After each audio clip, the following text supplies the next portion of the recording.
I know how you lose your last 20 pounds. You just take Ozempic.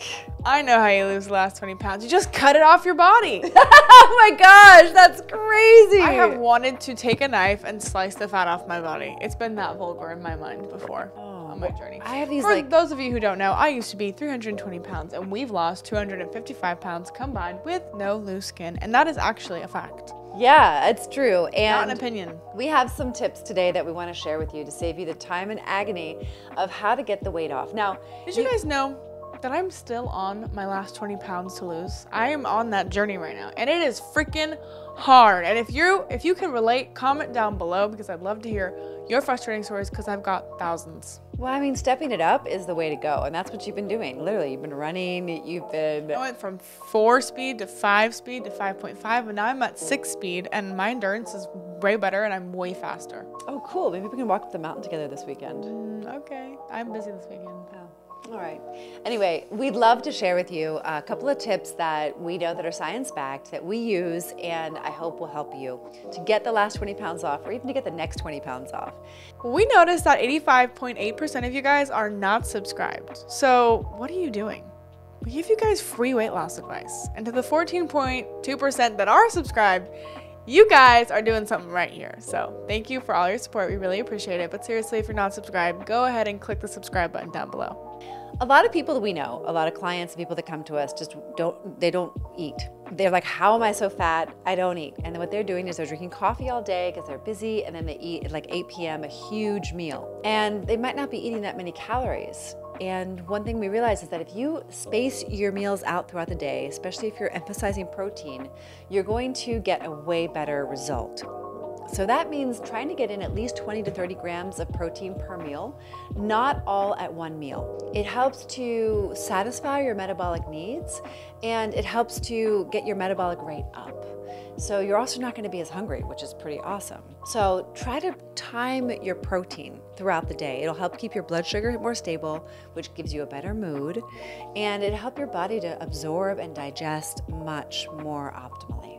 Did you know that cold exposure can help you burn brown fat? Is that correct? Brown fat? Brown adipose fat, yeah. And it helps your body.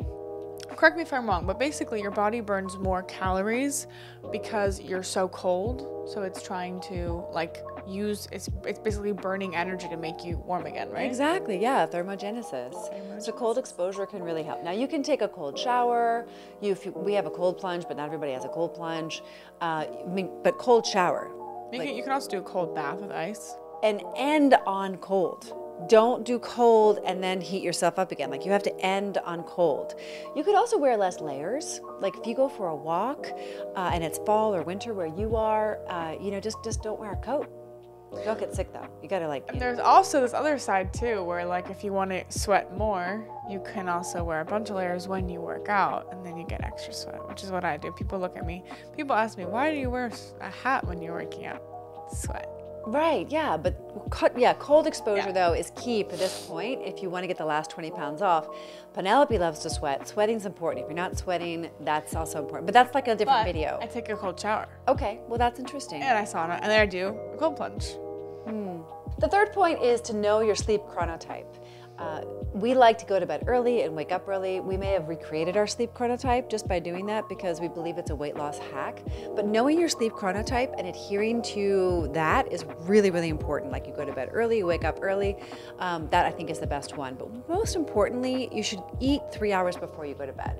That's really, really important. It's going to help to optimize your metabolism. A lot of people make the mistake of not getting enough sleep, or they have really poor sleep, or they're going to sleep late and waking up late, and it throws off everything, including their protein intake, their energy expenditure, and so on and so forth, which leads to chronic stress and a whole host of other issues that have you potentially not losing weight or not getting those last 20 pounds off. Number 4 is the protein and energy ratio. The protein to energy ratio is fascinating to me because when you eat protein, your body has to burn so much and do so many things just to digest the protein that it's actually helping you burn calories, and it's also going to keep you full for longer. To break it down really simply, if you prioritize protein on your plate over fats and carbs, you're gonna have a better regulated hormone. The hormone response is really important because it's what controls your hunger. Your hunger signals come from ghrelin, and your GLP-1 receptors. And so by prioritizing protein over getting your calories from fat and carbs, you're gonna help to regulate the hormones of ghrelin and GLP-1. And this is something that is so simple. And what is so shocking that they're prescribing Ozempic to do this thing, right? All you have to do is prioritize protein over carbs and fat. That actually will help you to regulate your ghrelin and GLP-1. You don't need a weight loss medication in order to do that. And the federal government is about to spend trillions of dollars to make sure Ozempic is available to every obese person, regardless of age, which is just shocking and unfortunate. And I hope it doesn't go through, because that would be terrible. All you have to do is pay attention to what's on your plate. That's it. It's so simple. Which leads us into our final point, which is about micronutrients. What are micronutrients? Well, nutrients are in our foods, and if we don't have certain micronutrients like vitamin D and zinc, magnesium, and iron, which you get from eating a variety of healthy whole foods, you get into deficiencies in your cells, in your thyroid, in your metabolic rate, which all make it really challenging to lose weight. And if you've been on a weight loss journey like Penelope has for all of this time, you know, you have worn your system down. Even though she's 19, it has its costs. So you don't want to cause these deficiencies. And if you have caused these deficiencies, you definitely want to look at the quality of food that you're eating, so that it's nutrient dense food. That means, you know, organic, in-season, ripe produce, fruits and vegetables that you find at your local farmer's market. You may not really even find much nutrient dense food at your grocery store, unfortunately. So I don't want to be all doomsday out there, but definitely if you don't have vegetables on your plate, get them on your plate. If you're not buying good quality animal products, start buying good quality animal products. It's really, really important. And if you have micronutrient depletion, you're going to have some deficiencies in your diet. These 5 points that we've discussed in this video today will really help you if you can apply them. And we'd love to know if you have questions about them, because they are kind of high level and they're a little nuanced.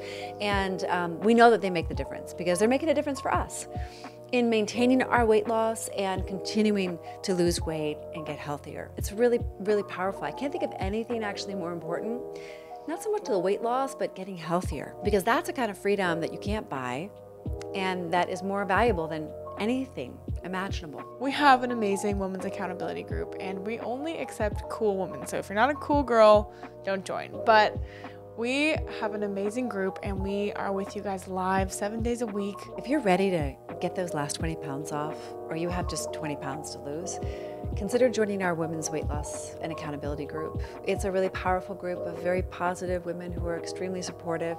We're talking about food, we're talking about movement, we're talking about mindset. We're here for you live 7 days a week, and in the text chat, and then also in person on Mondays. So it's a really powerful opportunity for you.